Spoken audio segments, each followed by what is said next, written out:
Welcome to listen everything. అందరికీ నమస్కారం. ఈరోజు మనం ఒక ప్రముఖ వ్యక్తి గురించి తెలుసుకుందాం. ఆ రోజుల్లోనే అమెరికా వీసాల కోసం కుర్రాళ్ళు కష్టపడుతుంటే 10 ఏళ్ల క్రితమే అక్కడ దాదాపు 3,500 కోట్లు విలువ చేసే కంపెనీని సృష్టించారు అనంతరావు. గ్రామీణ భారత ఉపాధి కోసం సంస్థలు నైపుణ్యం గల అభ్యర్థుల కోసం ఎదురు చూస్తున్న దశలో ఆ రెంటిని కలుపుతూ తన స్కిల్ ప్రో సంస్థ ద్వారా 70,000 మందికి పైగా ఉచితంగా శిక్షణతో పాటు ఉద్యోగాలు ఇప్పించారాయన. అందరిలానే చదువుకోవడానికి అమెరికా వెళ్ళి అంత పెద్ద సంస్థను ఎలా స్థాపించారో, ఆ పైన మోటరోలా కంపెనీకి వైస్ ప్రెసిడెంట్గా ఎలా మారారో, ఇప్పుడు పేదలకు ఉపాధిని ఇస్తూనే వెంచర్ క్యాపిటలిస్ట్గా పెట్టుబడులతో కుర్రాళ్ళ కళని ఎలా నిజం చేస్తున్నారో ఇలా చెప్తున్నారు. జేపీ మొబైల్ ప్రపంచంలో తొలి వైర్లెస్ ఈమెయిల్లను సృష్టించిన సంస్థ. న్యూయార్క్ స్టాక్ ఎక్స్చేంజ్ లాంటి ప్రఖ్యాత సంస్థలు ఇప్పటికీ ఆ పరిజ్ఞానాన్ని ఉపయోగిస్తున్నాయి. 10 ఏళ్ల క్రితం ఇప్పటి లెక్కల ప్రకారం దాదాపు 3,500 కోట్ల రూపాయలకు మోటరోలా సంస్థ చేజిక్కించుకున్న ఆ కంపెనీని వీళ్లే మొదలుపెట్టారు.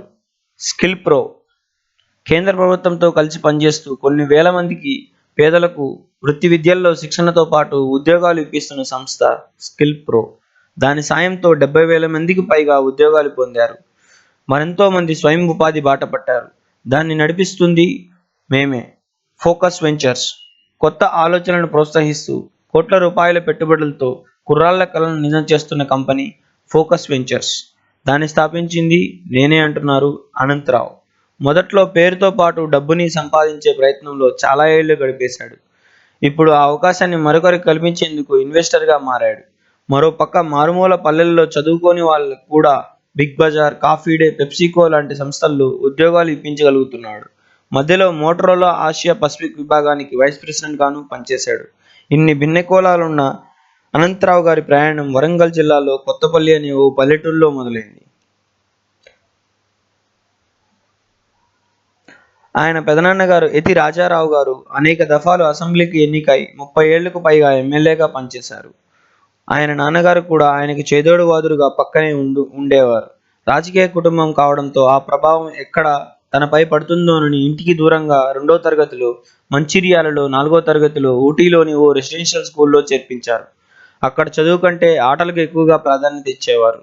ఓడిపోవడం, గెలవడం, జట్టును ముందుకు నడిపించడం, నలుగురితో కలిసి పనిచేయడం లాంటి జీవన నైపుణ్యాలన్నీ ఆటల ద్వారానే అలవాటయ్యాయి. స్కూల్ తరపున హాకీ, క్రికెట్ ఎక్కువగా ఆడేవాడు. ఓ దశలో క్రీడాకారుణ్ణి కావాలనుకునేవాడంట. ఇంటర్ పూర్తయ్యాక వైజాగ్ గీతం కాలేజీలో కంప్యూటర్ సైన్స్ ఇంజనీరింగ్లో సీట్ వచ్చింది. అప్పుడు కూడా ఇంటికి దూరంగానే హాస్టల్లో ఉన్నాడంట. ఆయన జీవితం మలుపు తిరిగింది అక్కడే. ఇంజనీరింగ్ తొలి ఏడాదిలో ఉన్నప్పుడు ఓసారి రోడ్డు ప్రమాదంలో ఆయన కాలు విరిగింది.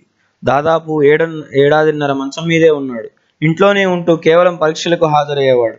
ఖాళీగా ఉండడంతో రకరకాల ఆలోచనలు అతన్ని వేధించేవి. క్రమంగా కెరీర్ పైన దృష్టి పెట్టడం మొదలుపెట్టాడు. ఇంజనీరింగ్ 3వ సంవత్సరంలో మళ్ళీ కాలేజీకి వెళ్ళాడు. బీటెక్ అయిపోగానే అమెరికాలోని లూసియానా స్టేట్ యూనివర్సిటీలో ఎంఎస్ చేయడానికి బయలుదేరాడు. అప్పుడే కంప్యూటర్లతో పాటు కృత్రిమ మేధస్సుకి ప్రాధాన్యం పెరుగుతూ వస్తుంది. దాంతో ఎంఎస్లో అదే విభాగంలో స్పెషలైజేషన్ చేశాడు. ఆ తర్వాత ఆ రంగంలోనే పనిచేస్తున్న నాట్టెల్ సంస్థలో ఉద్యోగంలో చేరాడు. వైర్లెస్ పరిజ్ఞానం, కృత్రిమ మేధస్సుకి సంబంధించిన అంశాలపైన పట్టుతో పాటు ఆసక్తి పెరిగింది. ఆ క్రమంలోనే సొంతగా ఓ సంస్థను నెలకొల్పాలన్న ఆశ కలిగింది. అదే దశలో నాట్టెల్లో ఇంటర్న్షిప్ కోసం వచ్చిన సరిత అనే తెలుగమ్మాయి పరిచయమైంది. ఆమె కూడా అతని అపార్ట్మెంట్లోనే ఉండడంతో నెమ్మదిగా ఇద్దరి మధ్య పరిచయం ప్రేమగా మారింది. వారిద్దరూ పెళ్లి చేసుకోవాల్సి నిర్ణయించుకున్న ఇంట్లో వాళ్ళు ఒప్పుకోలేదు. మరోపక్క అమెరికాలోనే ఉండే దయాకర్ అనే కజిన్ని కలిసి కంపెనీ మొదలుపెట్టడానికి ముందుకొచ్చాడు. దాంతో నాట్టెల్ లాంటి పెద్ద సంస్థలో ఉద్యోగాన్ని వదులుకొని రిస్క్ చేసి జేపీ మొబైల్ అనే సంస్థను మొదలుపెట్టాడు. ఏడాది పాటు ఇంట్లో వాళ్ళతో పోరాడి చివరికి అతి కష్టం మీద సరితతో పెళ్లికి ఒప్పించాడు.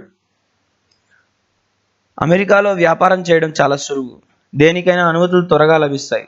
చెప్పిన సమయానికి పని పూర్తవుతుంది. దాంతో జేపీ మొబైల్ ప్రయాణం సాఫీగానే మొదలైంది. వైర్లెస్ సేవల రంగంలో ఏదైనా కొత్తగా సృష్టించాలనే లక్ష్యంతో వాళ్ళ సంస్థను మొదలుపెట్టాడు. అప్పట్లో పేజర్ల తరువాత పామ్ పైలట్ అనే పరికరాలు ఉండేవి. అప్పటికి ఫోన్లు, ఇంటర్నెట్ కనెక్షన్లు కూడా పెద్దగా లేవు. దాంతో వైర్లు, కంప్యూటర్లతో పని లేకుండా ఓ పామ్ పైలట్ నుంచి మరొకదానికి వైర్లెస్ ఈమెయిల్ పంపించే పరిజ్ఞానాన్ని ప్రపంచంలో తొలిసారిగా వీళ్లే అభివృద్ధి చేశారంటున్నారు అనంతరావు. ఆ వార్తాపత్రికల్లో ప్రముఖంగా రావడంతో ఆ వార్త పత్రికల్లో ప్రముఖంగా రావడంతో పెద్ద కంపెనీల దృష్టంతా వాళ్ళ మీద పడింది. బయట నుంచి నిధులు సమకూర్చుకుని కంపెనీని భారత్కు విస్తరించాడు. ఆ క్రమంలో ప్రపంచంలోనే అతిపెద్దదైన న్యూయార్క్ స్టాక్ ఎక్స్చేంజ్ కోసం అంతర్గత మేనేజింగ్ వ్యవస్థను అభివృద్ధి చేశారు. ఎవరైనా షేర్లు కొనాలన్నా, అమ్మాలన్నా వాళ్ళ వ్యవస్థ ద్వారానే జరిగేది. 17 ఏళ్ల తర్వాత ఇప్పటికీ అక్కడ వాళ్ళు అభివృద్ధి చేసిన టెక్నాలజీని ఉపయోగిస్తుండడం విశేషం. అలా కంపెనీ విస్తరిస్తున్న దశలో 2001లో అమెరికాలోని వరల్డ్ ట్రేడ్ సెంటర్ పైన జరిగిన దాడులు మొత్తం ఐటీ రంగాన్ని కుదిపేశాయి. 195 కంపెనీలు మూతపడ్డాయి. పెద్ద సంస్థలన్నీ ఖర్చులు తగ్గించుకునే ప్రయత్నంలో భాగంగా ఉద్యోగులకు వైర్లెస్ పరికరాలను ఇవ్వడానికి వెనకడుగు వేశాయి. ఆ సంక్షోభ స్థితి 3 ఏళ్లు కొనసాగింది. దాంతో పరిస్థితి కుదుటపడే వరకు సమయాన్ని సద్వినియోగం చేసుకోవడానికి స్టాన్ఫర్డ్ యూనివర్సిటీలో ఎగ్జిక్యూటివ్ ఎంబీఏ కోర్సులో చేరాడు. ఐటీ మార్కెట్ తిరిగి కోలుకునే దశలో నోకియా, శాంసంగ్ లాంటి సంస్థలకు వైర్లెస్ సేవలను అందించడం మొదలుపెట్టాడు. మరోపక్క బ్లాక్బెర్రీ సంస్థ వాళ్లకు ప్రధాన ప్రత్యర్థిగా మారింది. అప్పటికే 5-6 స్టార్టప్ కొనుగోలు చేశాడు. ఆ పనుల కోసం సేకరించిన నిధులన్నీ ఇన్వెస్టర్లకు తిరిగి ఇవ్వాల్సిన సమయం వచ్చింది. లాభాల ద్వారా ఆ మొత్తం చెల్లించడానికి చాలా సమయం పడుతుంది. దాంతో గుడ్ టెక్నాలజీ అనే మరో సంస్థలో విలీనమై ఐపీఓకి వెళ్లాలని నిర్ణయించుకున్నారు. మోటరోలా, మైక్రోసాఫ్ట్, నోకియా సంస్థలు వాళ్ళ కంపెనీని కొనుగోలు చేయడానికి పోటీ పడ్డాయి. చివరికి అందరికంటే ఎక్కువ దాదాపు $520 మిలియన్ అంటే 3,500 కోట్లు చెల్లించి మోటరోలా సంస్థ వాళ్ళ కంపెనీని సొంతం చేసుకుంది. అలా జేబీ మొబైల్లో 10 ఏళ్ల సుదీర్ఘ ప్రయాణం ముగిసింది. ఆ పైన సింగపూర్లో ఉంటూ ఆసియా పసిఫిక్ విభాగానికి వైస్ ప్రెసిడెంట్గా పనిచేయమంటూ మోటరోలా కంపెనీ ఆహ్వానించింది. అప్పటికే అతనికి 2 ఆడపిల్లలు. రోజుకు 18 గంటలు పనిలో పడి చాలా కాలం పాటు కుటుంబానికి దూరం అయ్యాడనే ఆలోచన అప్పుడప్పుడు ఇబ్బంది పెడుతుండేది. దానికి తోడు ఊహ తెలిసినప్పటి నుంచి అమ్మానాన్నలకు, 3 తమ్ముళ్లకు దూరంగానే ఉంటూ వచ్చాడు. దాంతో హైదరాబాద్ కేంద్రంగానే పనిచేస్తానని మోటరోలా యాజమాన్యానికి చెప్పి కుటుంబంతో సహా తిరిగి వచ్చాడు. పేరుకి హైదరాబాద్లో ఉంటున్న సంస్థ పని మీద తరచూ ముంబై, చైనా, మలేషియా, అమెరికాలకు తిరగాల్సి వచ్చేది. వ్యాపార రంగంలో ఉన్నప్పుడు ఏ నిర్ణయమైనా వేగంగా తీసుకుని త్వరగా అమలు చేసేవాళ్ళం. మోటరోలా ఉన్నప్పుడు ఆ స్వేచ్ఛకి, ఉత్సాహానికి దూరం అవుతున్నానని అనిపించింది. దాంతో 2 ఏళ్ల పాటు వైస్ ప్రెసిడెంట్గా కొనసాగాక సంస్థకు రాజీనామా చేసి బయటకు వచ్చా. అప్పటిదాకా వ్యాపారిగా సంపదతో పాటు బోలెడంత అనుభవాన్ని సమకూర్చుకున్నాడు. దాన్ని నలుగురికి పంచాల్సిన సమయం వచ్చిందనిపించింది. దాంతో ఫోకస్ వెంచర్స్ అనే సంస్థకు మొదలుపెట్టి కొత్త స్టార్టప్లకు పెట్టుబడులతో పాటు తన అనుభవాన్ని అందించడం ప్రారంభించాడు. మొదట గ్రీన్ కాన్సెప్ట్ పేరుతో క్లీన్ ఎనర్జీ రంగంలో పనిచేస్తున్న సంస్థలు కొంత పెట్టుబడి పెట్టాడు. తర్వాత ఓ ఇంటర్నెట్ కంపెనీకి, ఆ పైన నెఫ్రోప్లస్ అనే డయాలసిస్ చైన్కి పెట్టుబడులు అందించాడు. క్రమంగా నెఫ్రోప్లస్ 80కి పైగా శాఖలతో అతిపెద్ద డయాలసిస్ చైన్గా ఎదిగింది. 10 కంపెనీల్లో పెట్టుబడి పెడితే అందులో 2 నిలదొక్కుని లాభాల బాట పడతాయని అతని అంచనా. ఆ రిస్క్కి సిద్ధపడే ఇన్వెస్టర్గా మారాడు. ఇన్వెస్టర్గా కొనసాగుతున్న దశలోనే టాలెంట్ స్ప్రింట్ అనే సంస్థకు సలహాదారుగాను, బీటెక్ విద్యార్థులకు, ఉద్యోగులకు కావాల్సిన నైపుణ్యాన్ని అందించే సంస్థ అది.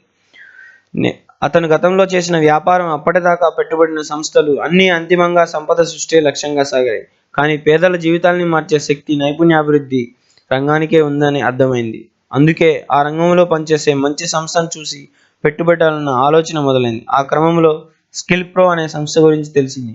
అందులో ప్రతిభ ఉన్న ఉద్యోగులున్న ఆర్థిక పరిమితుల వల్ల ఎదగలేకపోతుంది.